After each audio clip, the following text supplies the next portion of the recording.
नमस्कार, बहुत स्वागत है आपका। आपके साथ मैं राहुल अवस्थी। शाहरुख खान की माताजी कहा करती थी और मेरे पिताजी कहा करते हैं कि जब सब कुछ फेल हो जाता है तब आर्मी को बुलाया जाता है। राजस्थान में भी एक ऐसी स्थिति बनी जब राजस्थान कर्मचारी बोर्ड को लेकर सब लोग परेशान थे। पूरे राजस्थान में बहुत सारे सवाल थे और सब जगह ढूंढा जा रहा था कि आखिर इस कर्मचारी बोर्ड को संभाले कौन। वही मेरे पिताजी का जवाब, खोजा गया फौज से एक अफसर, और जब वो अफसर इस कर्मचारी बोर्ड को संभालने के लिए आया तो तमाम बच्चों के और तमाम अभ्यर्थियों के सवालों के जवाब ट्विटर पर और तमाम दूसरे सोशल मीडिया प्लेटफॉर्म्स पर खटाखट मिलने लगे। यानी कि क्वेरीज का समाधान था। लेकिन सवाल कई बने रहे कि आखिर जब ऐसे एग्जाम्स होंगे आने वाले वक्त में या फिर चयन प्रक्रिया होगी तो उसे बिना किसी दिक्कत के पूरा कैसे किया जाए, या फिर जो अटके हुए हैं वो पूरा कैसा करेंगे। आज समाचार प्लस के न्यूज रूम में सजा है दरबार और बिछा है लाल कारपेट यानी red carpet major general Alok Raj के लिए, जो संभाल रहे हैं बहुत बड़ी जिम्मेदारी। मैं बहुत स्वागत करूंगा मेजर जनरल आलोक राज का, जिनके ऊपर बहुत बड़ी जिम्मेदारी है। सर, बहुत स्वागत है आपका समाचार प्लस में।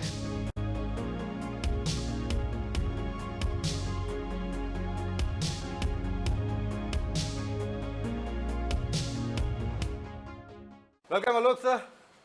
बहुत बड़ी जिम्मेदारी आपके कंधों पर है। मैंने कहा ना, मेरे पिताजी कहा करते हैं, मेरे पिताजी भी एयरफोर्स से वेटरन है और वो ये बात बड़ी जोर दे कहते हैं जब सब फेल हो जाते हैं तब आर्मी को बुलाया जाता है, तब डिफेंस को बुलाया जाता है। यहाँ भी डिफेंसिव ही अप्रोच थी। जब आप आए सब कुछ डिफेंडिंग मोड में था, सब अपने आप को बचाने की कोशिश कर रहे थे। लेकिन मैं आपसे दूसरी चीज़ पूछना चाहता हूँ। मैं ये चीज़ पूछना चाहता हूँ, सब बढ़िया चल रहा था साहब, रिटायर हो गए, अच्छे से जीवन निकाल सकते थे, कहाँ फंस गए? आपको मन में नहीं आता कई बार कहाँ फंस गए ये इतने बड़े प्रपंच में? ये कर्मचारी आयोग ऐसी स्थिति में है जहाँ का कोई तोड़ है नहीं साहब। तो जब आप ये सोचते हैं या देखते हैं तब कैसा महसूस होता है, कैसा लगता है? फंसा हुआ? तो सबसे पहले मैं आपके दर्शकों को जय हिंद बोलना चाहूँगा। जय हिंद। और मैं खंडन करना चाहूँगा आपकी एक बात का कि सब कुछ फेल चल रहा था, ऐसा नहीं है। राजस्थान कर्मचारी चयन बोर्ड एक अच्छी संस्था है, अच्छा ऑर्गेनाइजेशन है और बहुत अच्छे से काम कर रहे थे और उन्होंने काफ़ी बड़े बड़े एग्ज़ाम्स कराए, काफ़ी अच्छे रिजल्ट्स निकाले। और ये कहना बिल्कुल अनुचित होगा कि वो अच्छा काम नहीं कर रहे थे या फेल थे, लेकिन हर एक संस्था के अंदर इम्प्रूवमेंट की रिक्वायरमेंट होती है। मेरे से पहले जो चेयरमैन साहब थे वो रिटायर होने वाले थे और शायद वो इलेक्शंस के अंदर भी एक कोशिश कर रहे थे, उसी वजह से फिर मुझे लाया गया। और यस, जब आते हैं तो आकांक्षाएं बढ़ जाती हैं, उम्मीदें बढ़ जाती हैं। और मैं खुद रिटायरमेंट के बाद से एनवायरनमेंट प्रोटेक्शन के ऊपर काम कर रहा था और मेरा ये सपना था कि मैं समाज में कुछ कंट्रीब्यूशन करूं। और मैं इस पूरे जो अपॉइंटमेंट है मेरा, उसको मैं एक समाज सेवा के तौर से देखता हूं, एक सोशल सर्विस कंट्रीब्यूशन तरफ से देखता हूं फॉर द युवा, for the youth of our state. और बिल्कुल फंसा हुआ महसूस नहीं करता हूं, बल्कि बड़ा सुखद अनुभव है मेरे लिए कि मैं आज कोशिश कर रहा हूं, प्रयास कर रहा हूं कि जो हमारे युवा हैं उनकी आकांक्षाओं को हम एड्रेस करें, उनकी जो कुछ इम्प्रूवमेंट करें, हम आगे बढ़ें, इंश्योर करें कि जो कुछ हम कर रहे हैं वो वैल्यू बेस्ड हो।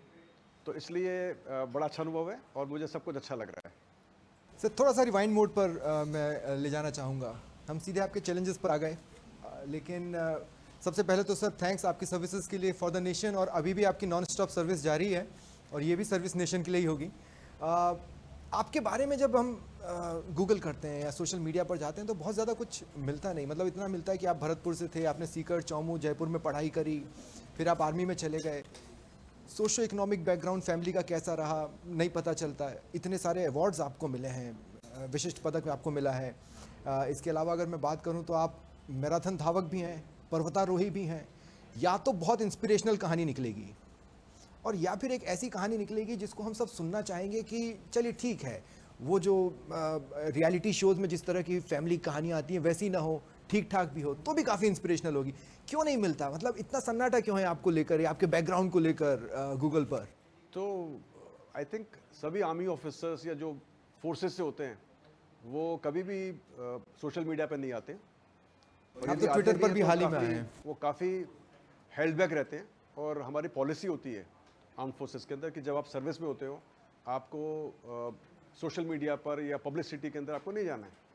हमारे सारे कार्य काफ़ी गोपनीय होते हैं और इसी वजह से हम चाहते नहीं है कि हमारी डिटेल्स किसी को पता चले, खासकर जो PIO होते हैं, जो ऑपरेटिव्स होते हैं, इंटेलिजेंस ऑपरेटिव होते हैं अलग अलग कंट्रीज़ के, जो जानना चाहेंगे, पता करना चाहेंगे हमारे बारे में। इसलिए मेरा ही नहीं, किसी भी आपको जो ऑफिसर्स होंगे, सीनियर ऑफिसर्स होंगे, खासकर जो आर्म फोर्सेस के, उनकी डिटेल्स आपको नहीं मिलेगी। तो क्या आज हम जान सकते हैं भरतपुर में कहाँ, मतलब प्रॉपर भरतपुर या उसके आसपास फैमिली बैकग्राउंड कैसा था? बिल्कुल जान सकते हैं। मैं 1962 के अंदर मेरा जन्म हुआ था, भरतपुर के अंदर फोर्ट में जन्म हुआ था मेरा, जिसको लोहागढ़ बोलते हैं। मैं एक बिल्कुल साधारण फैमिली से हूँ। मेरे फादर गवर्नमेंट सर्विस में थे, राजस्थान गवर्नमेंट सर्विस में। मेरी मदर भरतपुर की हैं और मैंने शुरू के 3-4 साल वहाँ पर, शायद 5 साल मैंने वहाँ पर पढ़ाई की, या जो भी मॉन्टेसरी स्कूल था, एक कला मंदिर स्कूल था, वहाँ पढ़ाई की। और उसके बाद फिर हम सीकर चले गए। फिर सीकर में यहाँ पे 2-3 स्कूल, अलग अलग स्कूलों में पढ़े, प्राइवेट स्कूल्स के अंदर।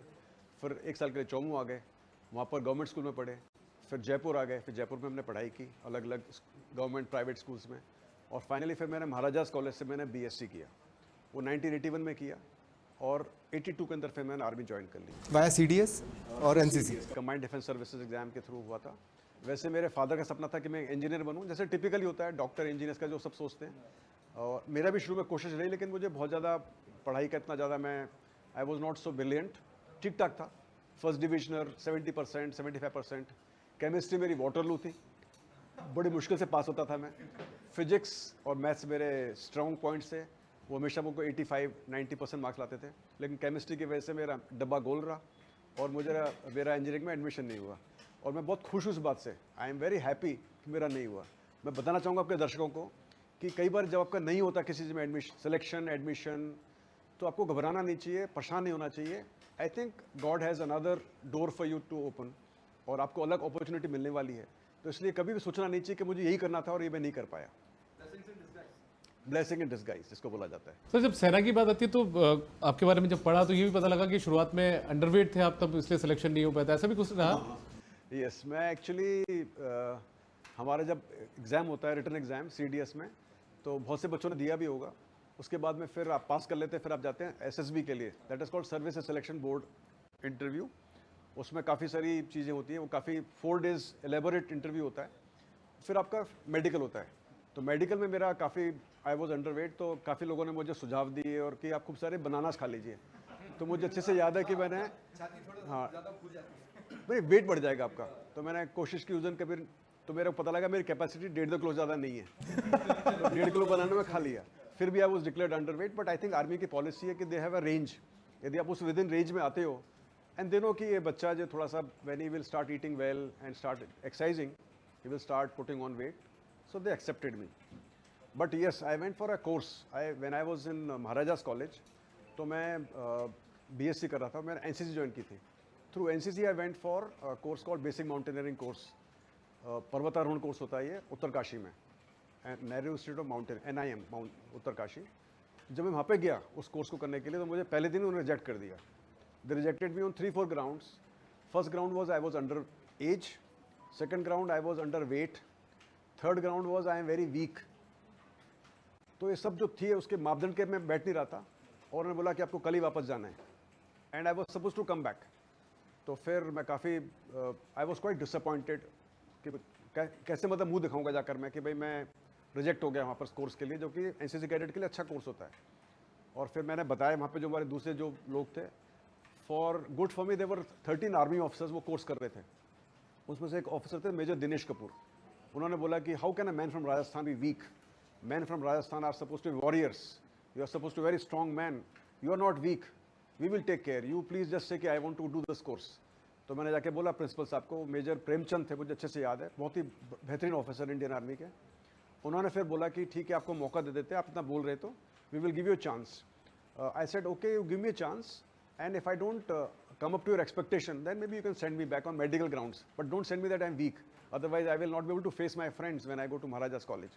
So he said okay, we will send you medical grounds, but अभी आपको 3 दिन यहाँ रहना है, तो आपको सारे काम करने जो कि बाकी लोग करेंगे। I said done, I will do it. आप एम्बिशियस तो थे शुरू से, आपकी अब तक की कहानी से लगता है, लेकिन क्या आप शरारती भी थे, चंचल भी थे, आपको पनिश कौन करता था? मतलब मैं आपका वो सेकंड साइड भी जानना चाहता हूँ जो पब्लिक प्लेटफॉर्म पर नहीं है। So yes, मेरे को लगता है कि human being by birth is ambitious. माँ, पिता, बाकी लोग, सोसाइटी उसको अनएम्बिशियस बनाते हैं। भगवान आपको जो पैदा करता है, आपको एम्बिशियस पैदा करता है। He is given you birth so that you are able to sustain. वैसे बोलते हैं ना, सर्वाइवल ऑफ द फिटेस्ट। वो जो थ्योरी है उसी पे बेस्ड है कि हर आदमी को फिट होने की पूरी कोशिश करता है, लेकिन आप उसको बोलते हैं कि नहीं बेटे यहाँ मत चलो, वहाँ गिर जाओगे, उसको मत पकड़ो, वो गर्म है। उसको पता ही नहीं, वो तो पकड़ लेता है, वो पकड़ सकता है, बट हम उसको पकड़ने देते ही नहीं है, उसको कुछ करने देते ही नहीं है। तो शुरू से ही चंचलता, I was somewhere medium type, चंचल भी, मैच्योर भी, और I think I was a very average, high average person और अ बॉय। लेकिन सर एक चीज़ है, आपने बताया बहुत सारे वेवर्स आपको लाइफ में मिले, कई बार माउंटेनिंग में, या फिर आप बोल रहे हैं जब सिलेक्शन आपका हुआ, इतने वेवर्स एक आम आदमी को अपनी ज़िंदगी में मिलते नहीं। आप मानते किस्मत वाले थे आप, मिल गए, या इतने सहयोग मिल गए? तो मेरा इसका आंसर बिल्कुल सिंपल सा ये है कि आप चाहोगे, जब चाहे तो राह है। When you have a will there is a way. So आदमी को प्रयास करना चाहिए। हम क्या करते हैं, हम जरा से कोई रिजेक्शन होता है हमको, हम कहते हैं हमारे लिए नहीं है ये। So I can tell your viewers, मेरे इतने सारे फ्रेंड्स हैं जो कि आर्मी में हैं, मेरे कोलीग्स हैं, मेरे बैचमेट्स हैं, जो कि रिटन टेस्ट में पास नहीं हुए 3-3 बार, जब पास हो गए तो फिर एसएसबी में पास नहीं हुए 3-3 बार, फिर चौथी 5वीं बार जाके उनका सिलेक्शन हुआ। They didn't give up, they were being rejected every time, written test में, एसएसबी में, मेडिकल में, लेकिन वो लगे रहे, they continued. So what is important, आप प्रयास करते रहो तो आप सफल हो। जिस दिन आपने प्रयास बंद कर दिया, आपने अपने ऊपर टैग लगा लिया असफल का। असफलता का tag is in your hand. प्रयास करना बंद कर दो, यू आर अ फेलियर। तो मेरी एक आपको राय है, मेरे बच्चों को, जो युवा देख रहे होंगे इसको, प्रोग्राम को, that you have to continue to work hard, continue to try, make an effort. And सबसे इंपॉर्टेंट जो समझता हूँ मैं किसी चीज़ के अंदर, वो समझता हूँ जज्बे की या पैशन की। नहीं होते हैं, I am a human being, I am a ordinary human being, बिल्कुल होते हैं। सब कुछ होता है, डर भी लगता है, डिप्रेस भी होते हैं, परेशान भी होते हैं, सब कुछ होता है। लेकिन आपको जब समझ लोगे कि हर एक आदमी को होता है और हर एक आदमी उससे ऊपर निकल सकता है, उस बात को समझना है बस, कि हम हर चीज़ का एक दिन और रात होती है, हमेशा मौसम एक साथ नहीं रहता है। गर्मी आएगी तो सर्दी भी आएगी, तो सब कुछ होगा।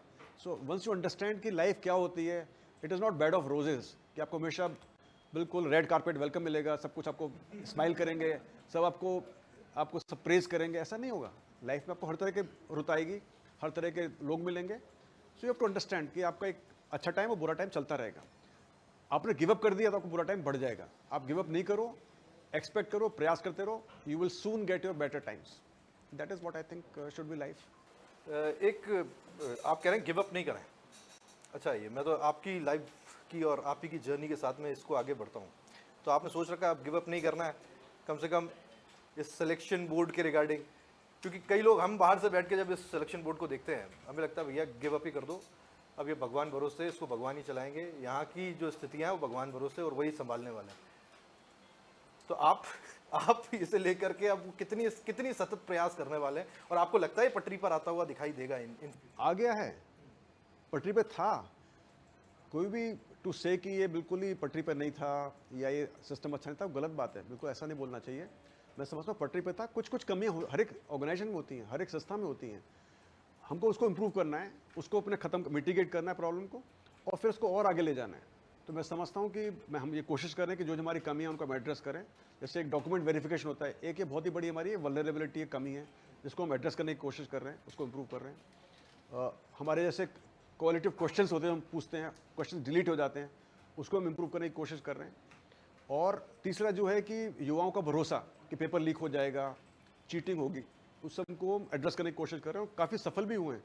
आपने सुना भी होगा कि 11 जनवरी से लेकर 3 मार्च के बीच में हमने 8 एग्ज़ाम्स कराए थे 7 भर्तियों के, और ईश्वर की अनुकंपा है, राज्य सरकार का पूरा सहयोग रहा, राजस्थान पुलिस का, जिला प्रशासन का, टीचर्स का, और सबसे अच्छी बात है कि जो युवा अभ्यर्थी जो उन्होंने हिस्सा लिया, हमको कोई भी ऐसा इन्फॉर्मेशन, न्यूज़ रिपोर्ट, गपशप, अफवाह नहीं मिली कि पेपर लीक हुआ या कुछ हुआ, और सब आपके सामने है, सब कुछ अच्छे शांतिप्रिय तरीके से हुआ।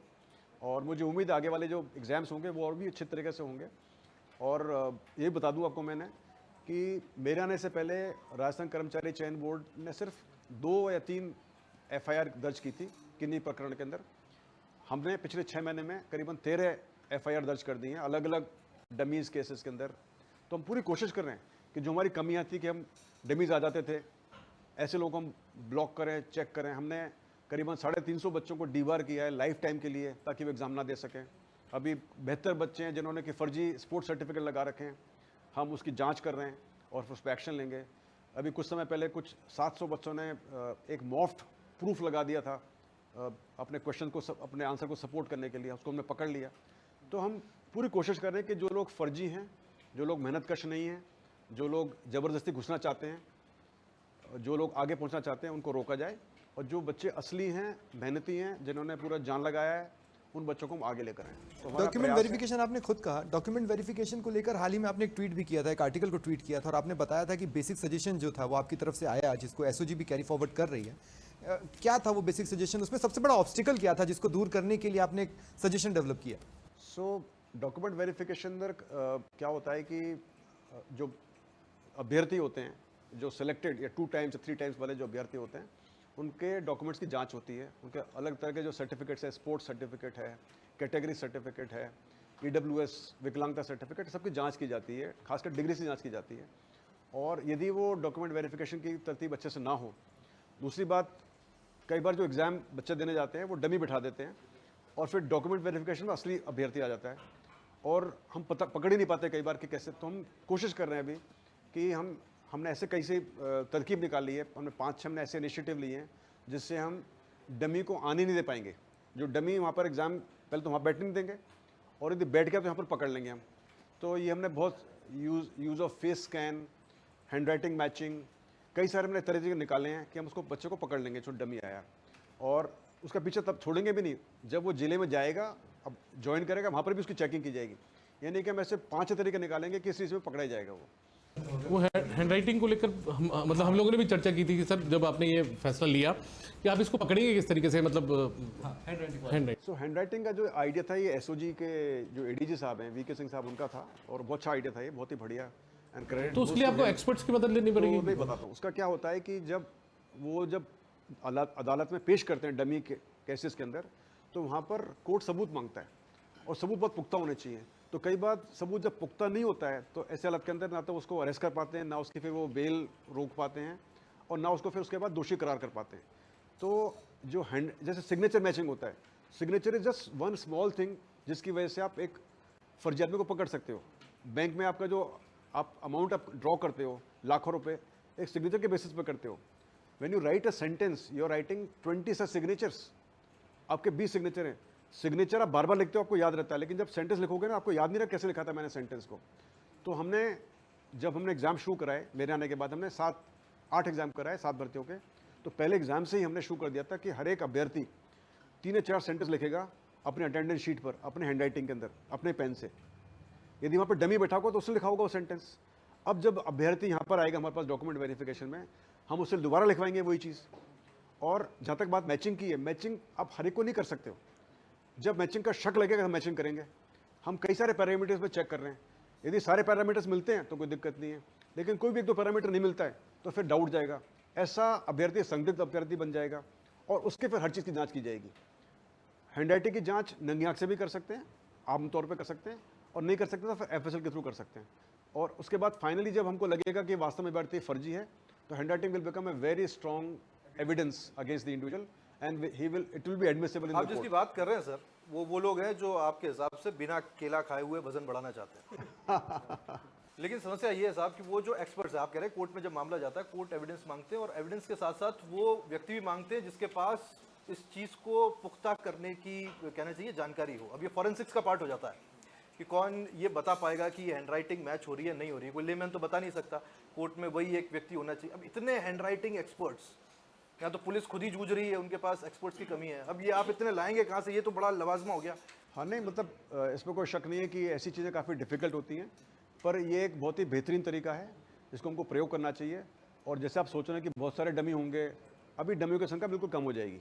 आप देखिए जिस तरह से सरकार अभी डील कर रही है, एसओजी इस पर काम कर रही है, एक्शन कर रही है, हम लोग कर रहे हैं, तो मुझे पूरी उम्मीद है कि अभी आपने सुना होगा कुछ समय पहले भी एग्जाम हुआ था, आरपीएस ने कंडक्ट किया था, पीटीआई का और एक और भर्ती थी, असिस्टेंट उसमें professor librarian and assistant PTI professor, 2024। उसमें only 40% way present for writing the exam.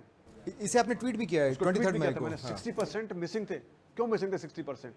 तो कुछ बच्चों ने बोला कि साहब बहुत गर्मी थी उसकी वजह से मिसिंग थे। यस, हो सकती है। किसी ने बोला बच्चे बीमार पड़ जाएंगे, बिल्कुल वो भी बच्चे आ सकते हैं, पर कितने बच्चे होंगे? 5%, 10%, 15%, 20%, 60% मिसिंग। क्यों मिसिंग है 60%? ये हमको सोचने के लिए मजबूर होना चाहिए कि ऐसा क्या हुआ कि 60% मिसिंग हो गए। तो कहने का मेरा मतलब है कि इस बात का असर है, इस बात का इम्पैक्ट लोगों पर हुआ है कि आप अभी फर्जीवाड़ा नहीं कर सकते हो, आप कहीं ना कहीं पकड़े जाओगे। तो मुझे ऐसा लगता है कि इसमें से काफ़ी ज़्यादा मात्रा में ऐसे बच्चे थे बोनाफाइड कैंडिडेट्स नहीं थे, और उनको लगा कि ये हमारा फिजूल एफर्ट होगा, हम वहाँ जाएंगे तो पकड़े जाएंगे, तो हमारा फ़ोटो वीडियो पर आ जाएगा, हमारा नाम आ जाएगा, हमने डिग्री बात में आ जाएगी। तो उन्होंने बोला कि जब पास नहीं होना, सिलेक्शन नहीं होना तो क्यों जाना है। तो मुझे लगता है इसमें से कई 15, 20, 25% बच्चे ऐसे भी हो सकते हैं जो कि बोनाफाइड नहीं हो किसी न किसी वजह से। तो ये उसका इम्पैक्ट रहा है हमारे पूरे एफर्ट का, हमारा आरपीएससी का, गवर्नमेंट का। सर आपको जो जिम्मेदारी मिली, अमूमन ऐसा माना जाता है जब ऐसे ओहदे पर किसी को बैठाया जाता है, जिम्मेदारी दी जाती है, तो उस दौरान राजनीतिक जो लोग होते हैं वो भी दबाव डालते हैं। तो क्या आपके ऊपर भी आया है आपके कार्यकाल संभालने के बाद से लेकर किसी परीक्षा में किसी को पास करवाने या किसी दूसरी चीज़ को लेकर? तो मैं बताना चाहूँगा कि जब मुझे मुख्यमंत्री जो उस समय तत्कालीन देन मुख्यमंत्री साहब थे, गहलोत साहब, उन्होंने बिल्कुल साफ बोला था कि आपको किसी को प्रेशर आए तो आपको सुनना नहीं है, और यदि मैं भी आपको बोलूँ कुछ करने को तो आपने मेरा नहीं सुनना है। तो ये हमारी स्टार्ट पॉइंट था, और मुझे खुद पता था कि यदि मुझे काम दिया जा रहा है तो मैं अपने हिसाब से चलूँगा। और खुशी की बात ये भी है कि चाहे सरकार कांग्रेस की थी या उसके बाद बीजेपी की सरकार आई, किसी ने भी एक बार भी अभी तक मुझे नहीं बोला कि आप है ना इसका ऐसे कर दीजिए, इसका वैसे कर दीजिए। सब यदि कभी फ़ोन करते हैं, मंत्री लोग या फॉर्मर मंत्री या एमएलए या जो भी पॉलिटिकल राजनीतिक लोग हैं, कभी करते हैं तो बहुत ही रिक्वेस्ट से बात करते हैं, एक तहजीब से बात करते हैं, और सिर्फ ये चाहते हैं कि साहब ये अपन काम कब कर सकेंगे, ये रिजल्ट कब आ सकते हैं, या ये कुछ बच्चे परेशान, इनको आप मिल लीजिए, सुन लीजिए। कभी भी अभी तक एक बार किसी ने नहीं बोला कि इसको आप करना ही है, कर दीजिए। तो सब ये बोलते हैं, सब नियमों के हिसाब से आप देख लीजिए इसको। और पहचान वालों में से कभी ऐसे मतलब जैसे रैंडम नहीं होता, फ़ोन कर दिया कि बोले यार मेरा बच्चा है थोड़ा सा देख लेना? हाँ नहीं, वो लोग फ़ोन तो करते ही हैं कभी कभार कि साहब इसका देख लीजिए, इसका हो सकता है, तो वो बहुत ही कम है, मतलब ऐसे करते हैं। लेकिन उनको पता है कि भाई ये फौजी आदमी है, ये शायद हमारी बात ये सुनने वाला तो है, लेकिन फिर भी बोल दो, क्योंकि उनको बच्चों को बताना है मैंने बोल दिया है साहब को। तो उनके वो चाहते नहीं झूठ बोले, तो बोलते थे कि मैंने साहब को बोल दिया, चेयरमैन साहब को, इतना ही बोलने के लिए मुझे बात करते हैं। उनको पता है कि सुनने वाला नहीं है। तो ये खुशी की बात है कि अपना सिस्टम अच्छा है, और कोई भी ना ब्यूरोक्रेट हैं, ना कोई नेता लोग हैं, पॉलिटिशियन लोग, कोई भी, सब बहुत ही अच्छे से पेश आते हैं और बहुत अच्छे से सपोर्ट करते हैं। लेकिन सिलेक्शन जहाँ आपका हुआ सर, जहाँ आप अब ये सिलेक्शन कहें या यूँ कहें चुनना और आपको एक जगह पर एक पद पर काबिज करना, ये हुआ तो वाया पॉलिटिक्स ही, किसी एक पॉलिटिकल पार्टी, किसी एक लीडर ने आपका नाम सजेस्ट किया होगा और उसके बाद में आपको आगे बढ़ाया गया होगा। कोई पॉलिटिकल इंटरेस्ट है आपका, किसी पॉलिटिकल थॉट प्रोसेस से हैं आप? यदि कोई भी आदमी इस दुनिया में रह रहा हो और वो बोले मैं पॉलिटिक्स में इंटरेस्टेड नहीं हूँ, आई कांट बिलीव इट। क्यों? क्योंकि घर के अंदर भी कितनी पॉलिटिक्स होती है, कितनी पॉलिटिक्स होती है घर के अंदर ही। जहाँ पर भी 2-3 बच्चे होंगे तो फिर पॉलिटिक्स होगी, कौन सा ज़्यादा पसंद है, कोई फिर ना कुछ ड्रामा होगा, कोई नौटंकी होगी, मेलो ड्रामा। तो politics is part of our life. एक politics to be in a position as a MLA और एमपी, वो शायद हर में नहीं होता होगा, लेकिन politics is part of our life, उसे अपन डिनाई नहीं कर सकते। तो सभी करते हैं, चाहे स्कूल के अंदर मॉनिटर होता है, क्लास, आप कॉलेज में होते हैं, आपके तरह तरह के पॉलिटिक्स वहाँ पे भी होती है, हर जगह होती है। मेरा इंटरेस्ट पॉलिटिक्स में, हम ज़्यादातर जो आर्मी के लोग होते हैं, आर्म फोर्सेस के होते हैं, वो बिल्कुल they are away from politics. मतलब पर आते हैं, अतिशयोक्ति टाइप होगी, एक्सेप्शन होंगे जो कि बड़े बड़े आ गए, वीके सिंह साहब आ गए। आते हैं, नहीं आना चाहिए, क्यों नहीं आना चाहिए? What is wrong? Politics is a very good thing, आना ही चाहिए। What is wrong in politics? You must have the best people in coming in politics. तो मेरा खुद का इंटरेस्ट नहीं था कि पॉलिटिक्स में आना है, लेकिन मेरा हो जाएगा या होने वाला है या हो सकता है, इसके बारे में बोलना उचित नहीं है। पर I am not averse to joining politics. एक होता है I want to join politics, एक होता है I am not averse to joining politics. I am open, यदि मैं समझूंगा मैं कुछ कंट्रीब्यूट कर सकता हूँ राज्य के लिए, देश के लिए, परफेक्ट, व्हाई नॉट। सर एक थोड़ा सा ट्रिकी क्वेश्चन है, मैं पहले ही आपसे माफ़ी मांग लेता हूँ ये पूछने के लिए, इसने ओपनिंग में राहुल ने खटाखट खटाखट खटाखट शब्द का इस्तेमाल किया था, जो हाल ही में पॉलिटिक्स में आया है। हाँ, उनका नाम भी राहुल है। और एक सवाल एक दूसरी विचारधारा वाले से पूछा गया था कि आप थकते क्यों नहीं हैं। तो इस सवाल और इस खटाखट के बीच में आप किसके नजदीक अपने आप को पाते हैं? थकते नहीं है यानी जो 24 घंटे काम करने का दावा करते हैं और आजकल ध्यान भी लगा रहे हैं। अच्छा, मोदी जी की बात कर रहे हैं? हाँ जी, उनसे पूछा था एक पत्रकार ने, आप थकते क्यों नहीं है। काफी सोशल मीडिया पर ट्रेंड भी हुआ। तो आप ये खटाखट और थकते क्यों नहीं है कि मैं कहाँ अपने आप को पाता है? लेकिन मैं कहना चाहूँगा कि कोई भी चीज़ करें तो डेलिबरेटली करनी चाहिए, क्योंकि अपन सोच विचार करके विवेक का इस्तेमाल कर करेंगे तो वो चीज़ सही होगी। और दूसरी बात है, ध्यान करना, ये तो बहुत ही अच्छी चीज़ है, हर एक आदमी को हर रोज़ करनी चाहिए। Meditation is required and all of us do it, all of us must do it. And third thing is 24 घंटे काम करना। तो आई थिंक जब हमको रेस्पॉन्सिबल पोजीशन में होते हैं तो फिर टाइम का कोई ऐसा नहीं होता है कि बंदिश कि आपको इस काम नहीं करना है, आपको तो फिर काम करते रहना है, तभी आपको रेस्पॉन्सिबिलिटी सौंपी जाती है। So I think all those who want to just relax and not do anything, then they must not take responsibility on their head. Sir, why are you compelled to answer everything? मतलब मैं पूछ रहा हूँ कि ऐसा क्यों है? जैसे ट्विटर पे भी कोई सवाल पूछता है तो एक ऐसा लगता है कि आप जवाब देना चाहते हैं। एक किसी को ट्वीट पर आपने हिंदू मुस्लिम एंगल वाले पे बहुत सधे शब्दों पे लताड़ा भी, मैं लताड़ा शब्द का इस्तेमाल कर रहा हूँ, हालांकि ट्वीट पढ़ेंगे तो लगेगा नहीं, पर वो समझ में आता है कि आपके अंदर से निकला। So why are you compelled to answer? मतलब क्यों जवाब देना ऐसी चीज़ों का? आप देखेंगे मेरे जो ट्वीट्स हैं तो मेरे ख्याल से आई डोंट नो कितने हो गए, अभी मैं काउंट नहीं किया। आपने 6 महीने में 1 लाख से ज़्यादा फॉलोवर्स हैं। हाँ नहीं, फॉलोअर्स तो ज़्यादा है, लेकिन मैंने ट्वीट कितने किए होंगे, फ्यू हंड्रेड्स मेरे होंगे ट्वीट्स अभी तक। और जो सवाल पूछे जाते हैं मुझसे वो अभी लाखों में हो चुके होंगे जो बच्चों ने ट्वीट किया है। They expecting me to write, so I don't write and respond to every tweet, not possible for me, humanly not possible. तो मैं कोशिश करता हूँ कि जहाँ पर मुझे लगता है कि समाज के अंदर हमको एक कुछ दिशा दे सकते हैं हमारे युवाओं को, और एक जो गलत धारणा जो लोगों में बनाने की कोशिश की जा रही है उसको हम रोक सकें। तो और जहाँ पर मैं समझता हूँ कि मैं उसके बारे में कुछ जानता हूँ, तो जैसे अपने ट्वीट बात कर रहे हैं कि भाई एक पर्टिकुलर कम्युनिटी के लोग सही नहीं होते, तो मैंने ऐसा महसूस नहीं किया। मैंने तो जब मैं आर्मी में था तो मैंने महसूस नहीं किया, और इसी वजह से मैंने उस ट्वीट के ऊपर मैं रीट्वीट करके बोला कि मेरा एक्सपीरियंस बहुत पॉजिटिव रहा है और मैं आपकी बात से सरोकार नहीं रखता हूँ। बेरोजगारों को आप में एक बदलाव की बयार दिखती है, एक ऐसा चेहरा दिखता है जिस पर वो भरोसा कर सकते हैं, लेकिन एक ऐसी बेरोजगारों की संख्या है जो अग्निवीर को लेकर थोड़ा एग्रेसिव है या अपने अप्रोच में एग्रेसिव है। तो क्या आप अग्निवीर से जुड़े सवालों को हेल्दीली ले सकते हैं, आप उस पर रिस्पॉन्स कर सकते हैं? तो हम पूछें, अग्निवीर आपको कैसा लगा? तो अग्निवीर के बारे में मुझे बहुत ही जो डिटेल्स है अग्निवीर की मुझे बहुत ज़्यादा मालूम नहीं है, but I can just say that कि जो इनिशिएटिव था बहुत अच्छा इनिशिएटिव था सरकार का, और ऐसा इनिशिएटिव पहले हो चुका है। जब 62 वॉर हुई थी उस समय पर 62 वॉर के टाइम पर जवानों के बीच में भी ये एक ऐसे प्रोग्राम स्कीम चली थी, जब 7 साल के लिए हम कलर्ड सर्विस बोलते हैं उसको, उसके लिए हम जवानों को आर्मी में लेते थे और फिर वो आर्मी से चले जाते थे। और जो as far as short service commission officer होते हैं हमारे, जब ये शुरुआत की थी 62 वॉर से, तो करीबन 5 साल के लिए, उस समय जब शुरू की थी तो 5 साल के लिए हम ऑफिसर को लेते थे आर्मी के अंदर as officer. And then after 5 years officer से पूछा जाता था कि are you willing to continue, and then depending upon vacancies 10%, 15%, 20%, 30% officers को रिटर्न किया जाता है, those who were willing to continue and who were meeting our requirements. बाकी officers used to be exited from this services, और they were given some extension but not pension, और उसके कुछ फिर टर्म्स एंड कंडीशंस थे। तो जब आप ज्वाइन करते हैं आपको पता है कि ये टर्म्स एंड कंडीशंस है, इसमें ज्वाइन कर रहा हूँ, and you are joining voluntarily, you are not being told to join it forcefully.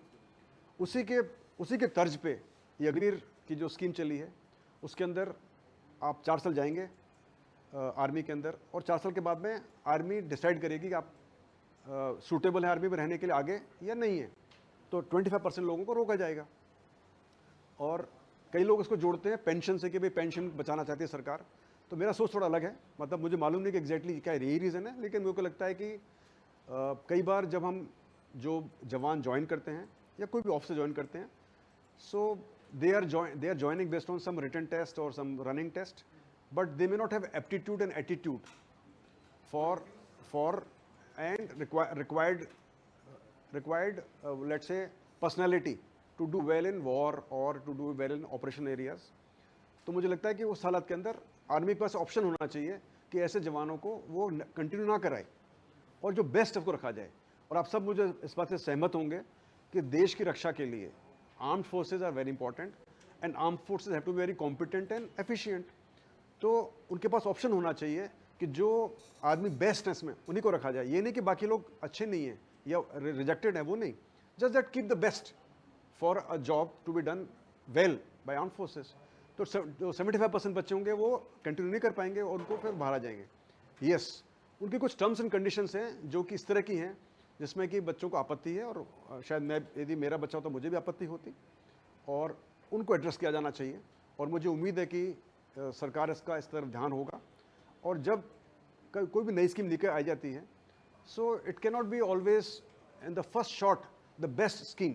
मुझे लगता है कि कोई भी स्कीम आती है तो एक मैच्योरिटी टाइम होता है, वो लागू करते हो, उसमें कुछ कमियां होती हैं, उसको इम्प्रूव किया जाता है, इसको टेस्ट किया जाता है लाइक एन एक्सपेरिमेंट।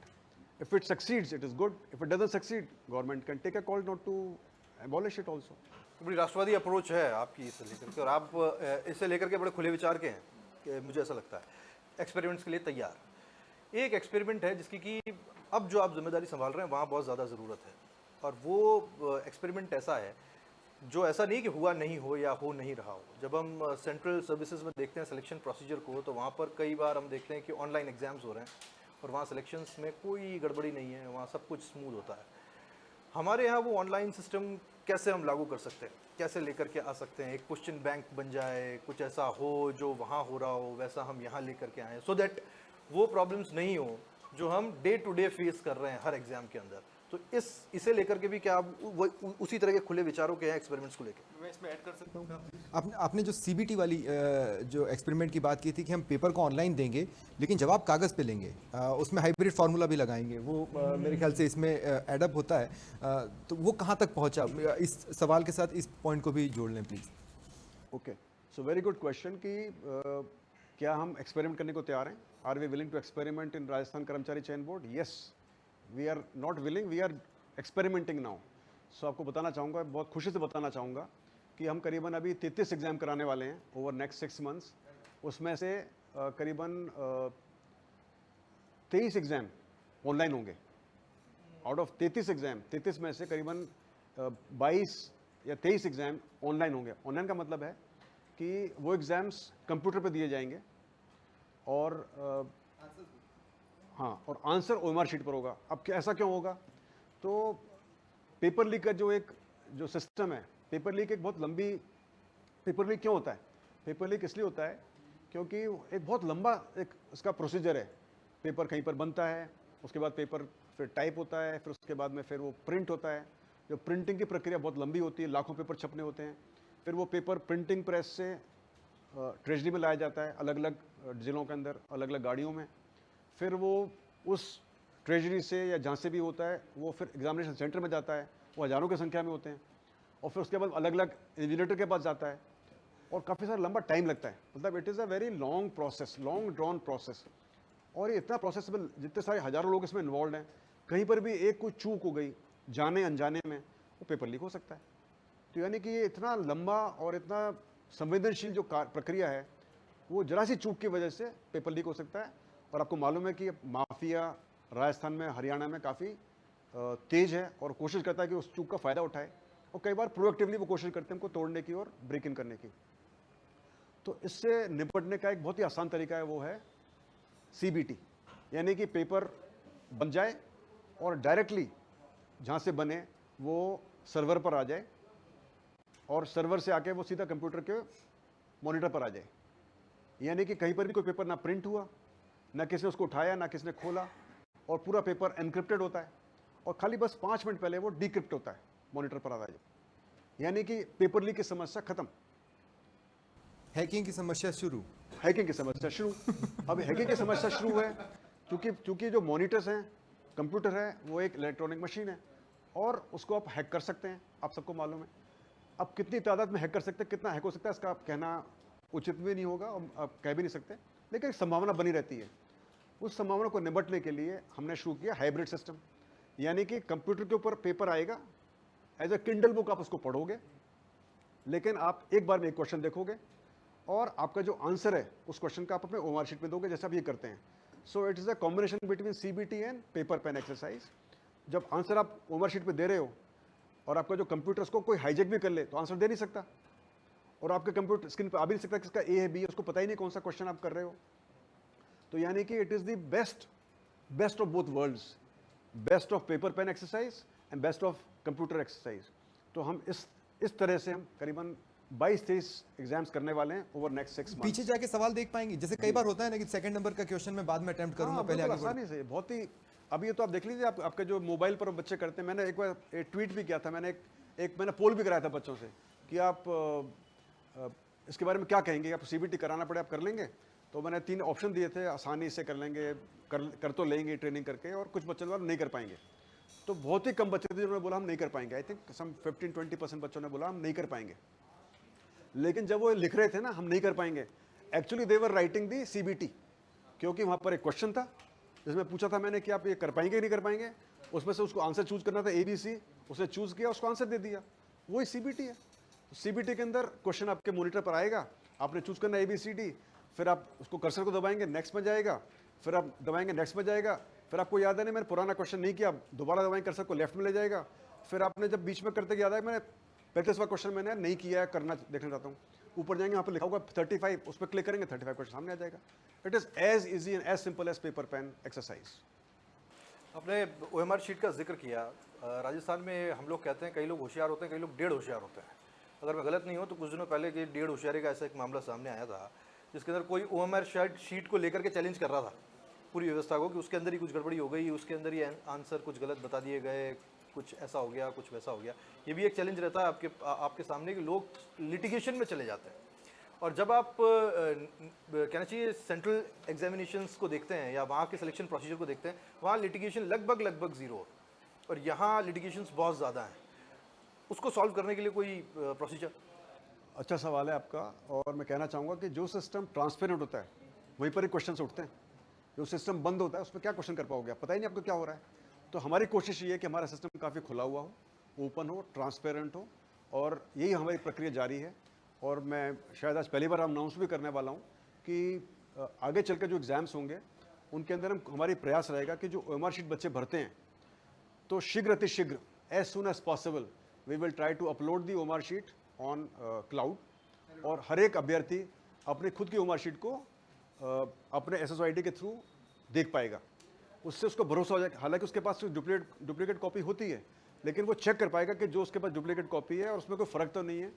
और चूंकि हमने सारी OMR शीट अपलोड कर दी होंगी, तो कभी भी कोई फिर बोलता है कि साहब उस बच्चे को हेल्प हो गई, इसको हेल्प हो गई, तो वो नहीं बोल सकता, बोलेगा तो अपलोडेड है, वो तो कभी भी चेक की जा सकती है।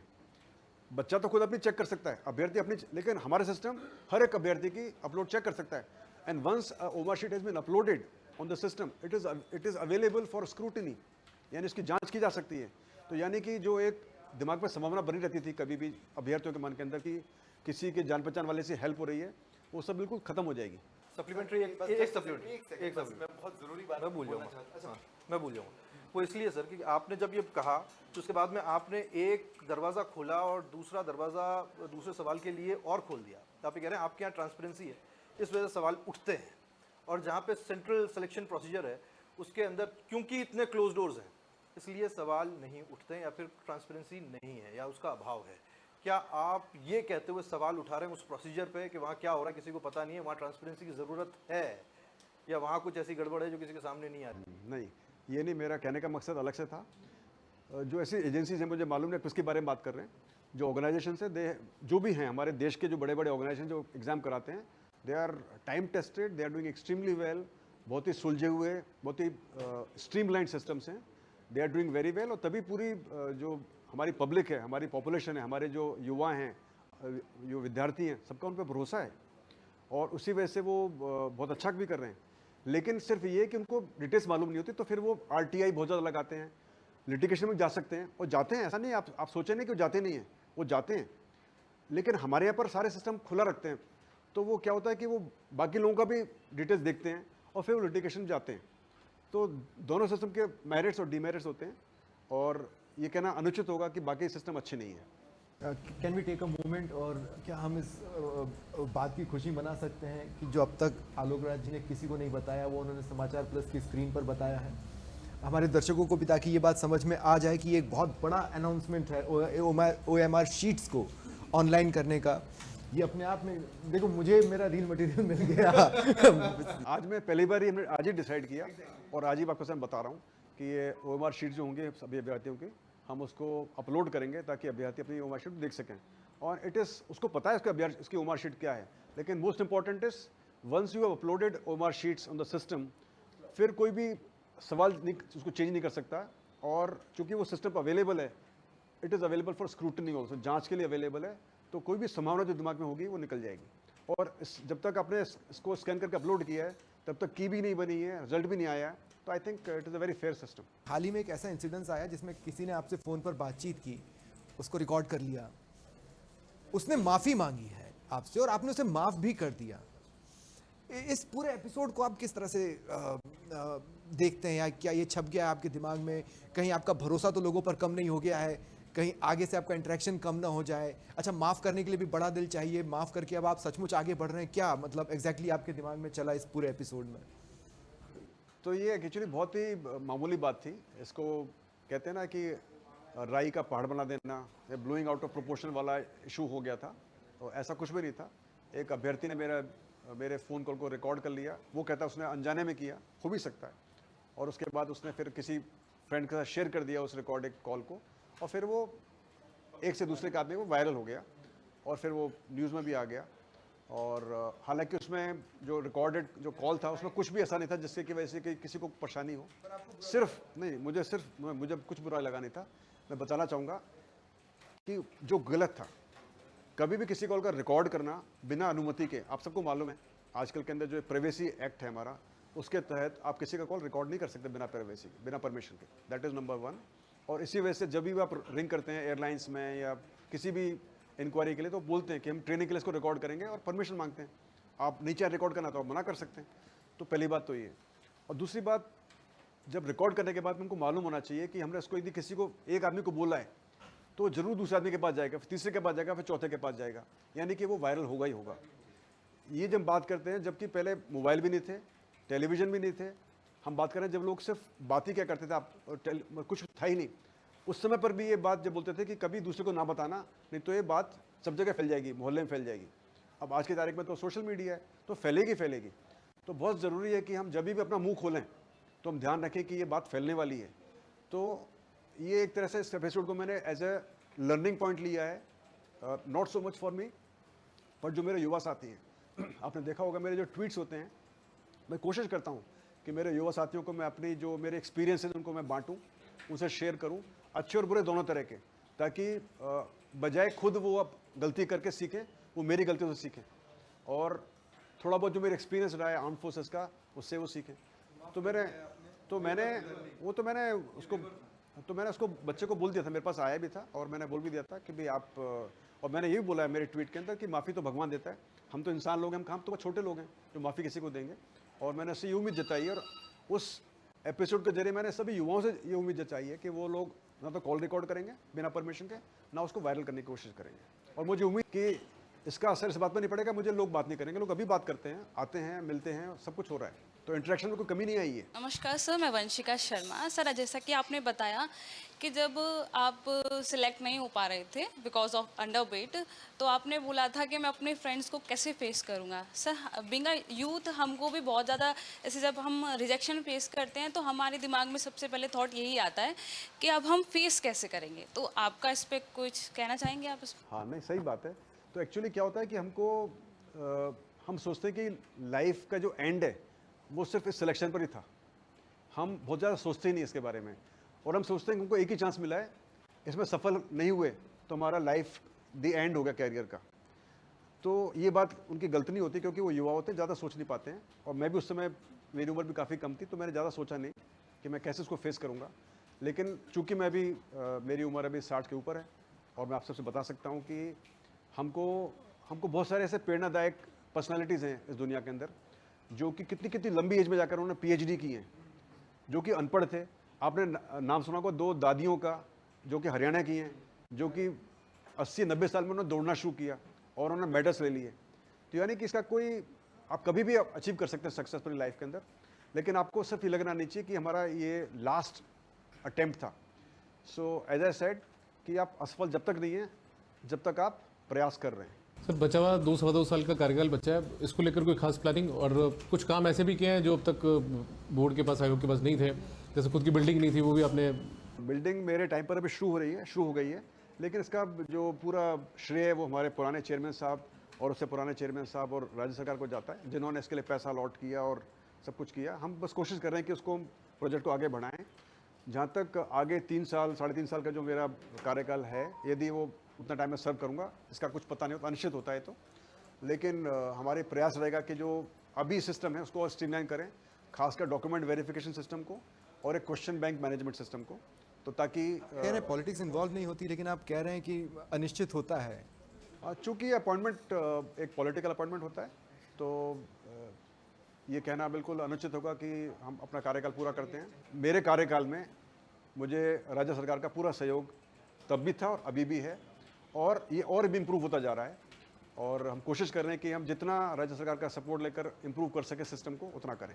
तो ये भी एक सीख है बच्चों के लिए कि उनको भी थोड़ा डिप्लोमेटिक होना चाहिए। डिप्लोमेटिक तो मैं कहना चाहूँगा कि रेस्पेक्टफुल होना चाहिए हर एक आदमी के लिए, पॉजिटिव होना चाहिए हर एक आदमी के लिए। और ये मेरा एक good that you ask this question. आमतौर पे क्योंकि मैं आर्म फोर्सेस से हूँ, हमारा जो एक बहुत स्ट्रॉन्ग जो एरिया होता है, डोमेन होता है वर्क का, वो होता है ह्यूमन रिसोर्स मैनेजमेंट, HR। ये बहुत ही हमारा इंपॉर्टेंट इशू होता है, क्योंकि मैं इन्फेंट्री का हूँ, मैं पैदल सेना से हूँ, तो हमारा जो मेन जो हमारी पावर होती है वो हमारे जवान होते हैं, क्योंकि हम पैदल सेना वाले होते हैं। और कभी भी आज तक मैंने बहुत हज़ारों जवानों के साथ काम किया, सैकड़ों ऑफिसर्स के साथ काम किया, और सीनियर जूनियर।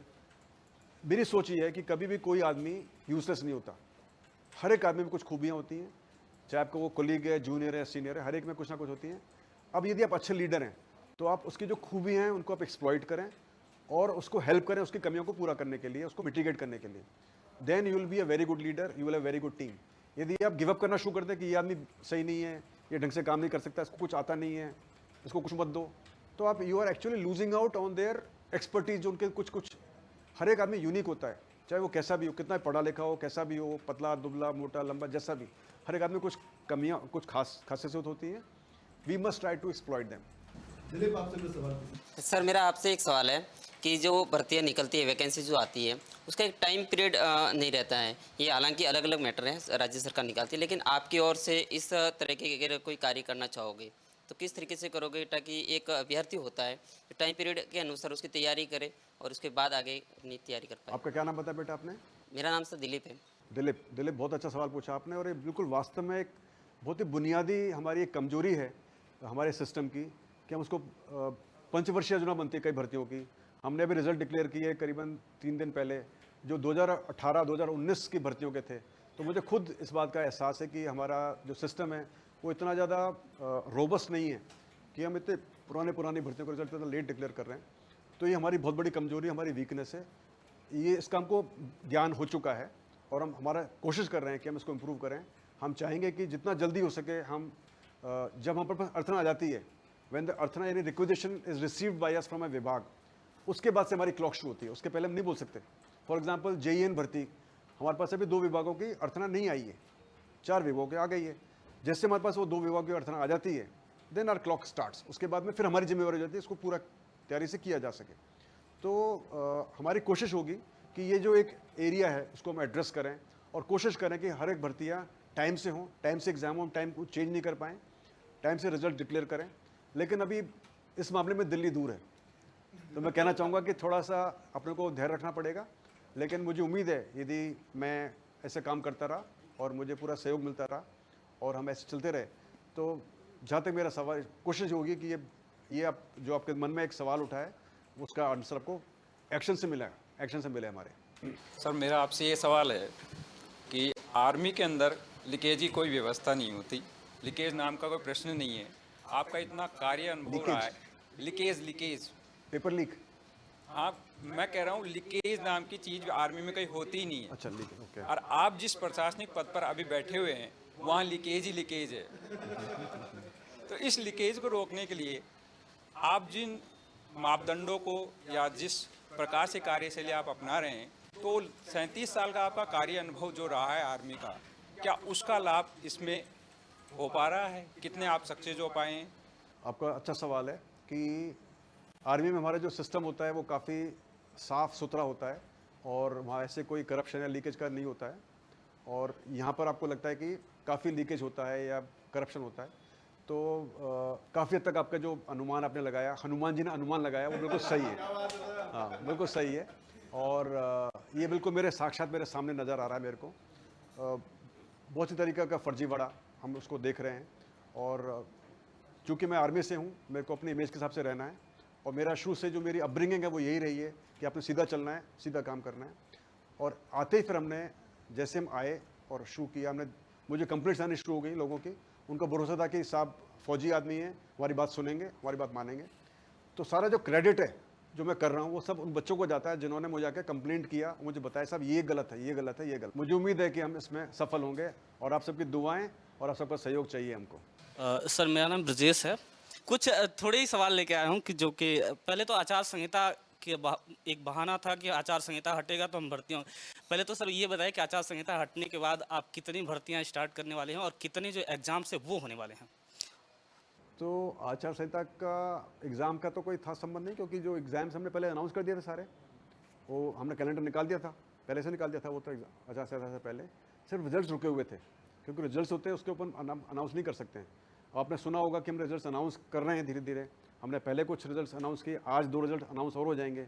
एक 15 गुना का रिजल्ट अनाउंस हो जाएगा और एक काफ़ी पुराना था फॉरेस्ट गार्ड का, वो रिजल्ट हमने आज अनाउंस किया है। अब थोड़ी देर में आप देखेंगे कि वो आपकी हमारी वेबसाइट पे आ जाएगा।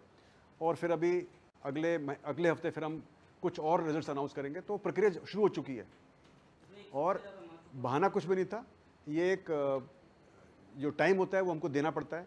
मैंने पहले भी एक ट्वीट भी किया था कि जो रिजल्ट्स होते हैं उनको आप इकट्ठे अनाउंस नहीं कर सकते। ये बड़े संवेदनशील प्रक्रिया होती है, आपको एक एक करके एक बार करनी होती है। जब आपने तैयार कर दिया उसको आपने अपलोड करना ही होता है। ये नहीं कि आप तैयार करके उसको बैठ गए आप, वो नहीं होता है। तो हर एक रिजल्ट को तैयार करके फ़ौरन अपलोड करना होता है। तो यानी ये प्रक्रिया सीक्वेंशियल प्रक्रिया है और इसी वजह से वक्त भी लगता है। और दूसरी बात, हम चाहते हैं कि जो भी लिटिगेशन कम हो। लिटिगेशन क्या होता है कि हम जल्दीबाजी के अंदर कई बार डॉक्यूमेंट वेरिफिकेशन कर देते हैं और रिजल्ट निकाल देते हैं, उसके बाद फिर हमको रिट्रेस करना पड़ता है अपना स्टेप। हम चाहते हैं वो ना हो। हमारी कोशिश है कि हम जो रिजल्ट निकालें वो पुख्ता हो, सही हो, बच्चों को कोर्ट में जाना पड़े। अगली बात, अभी तक एक प्रक्रिया चल रही थी कि जो प्रोविजनल बच्चे होते थे, जो लिस्ट होती थी वो काफ़ी लंबी होती थी और वो चलती रहती थी अनंत काल तक। तो हमने डिसीजन लिया, अभी रिसेंटली डिसीजन लिया कि जो प्रोविजनल बच्चों की लिस्ट है वो ख़त्म होनी चाहिए और उनका रिजल्ट अनाउंस होना चाहिए। उसी वजह से थोड़ा सा डिले भी हो सकता है। हम कोशिश कर रहे हैं कि जो भी रिजल्ट निकलें उसमें प्रोविजनल बच्चों की लिस्ट खत्म हो जाए और फाइनल लिस्ट निकले। तो आप देखेंगे कि इससे थोड़ा देर तो होगा लेकिन फाइनली बच्चों को राहत मिलेगी। तो ये आपने सुनी दास्तान, ये सुनी कहानी और हमारे साथ थे रेड कार्पेट पर, इस लाल जाजम पर मेजर जनरल आलोक राज जी। मंगा सिंह की कहानी सुनाते हुए वो कहते हैं कि हार नहीं माननी चाहिए, एक दूसरे की हेल्प करनी चाहिए, लेकिन साथ ही साथ वो ये भी कहते हैं कि जब आप एग्ज़ाम दे रहे हो तो किसी पास वाले की हेल्प नहीं करनी है, तब सिर्फ अपनी हेल्प करनी है। सुझाव ये है, सलाह ये है कि आप एग्ज़ाम देने जब भी जाएं तब अपने आप को प्रिपेयर करके जाएं, किसी भी अनफेयर मीन्स के चक्कर में नहीं पड़ें। और यही मजबूती होती है सिस्टम की भी और आपकी भी। लेकिन वो हार मानने के लिए तैयार नहीं है। वो कहते हैं कि जब तक सिस्टम में वो जान नहीं फूंक देंगे और इसे इरेक्ट यानी सीधा खड़ा नहीं कर देंगे, तब तक वो लड़ाई अपनी जारी रखेंगे। और यही वो पैशन है जिसके साथ हर व्यक्ति को आगे बढ़ना चाहिए। बहुत बहुत धन्यवाद सर, हमारे साथ जुड़ने के लिए, हमसे बात करने के लिए, इतना इंस्पिरेशन हमारे दर्शकों के लिए लेकर के आने के लिए। इस उम्मीद के साथ कि आने वाले वक्त में ये जो चयन बोर्ड है इसकी तस्वीर बदलेगी, बशर्ते हम कितना भी इल्ज़ाम लगाएं और आलोक राज जी इसे स्वीकार न करें, लेकिन ये बेहतर होता चला जाएगा। अगले एपिसोड में और अगले हमारे कहना चाहिए पार्ट में किसी और शख्सियत का हम इंतजार करेंगे इस रेड कार्पेट पर। आज के लिए इतना ही। पूरी टीम को दें इजाजत। नमस्कार।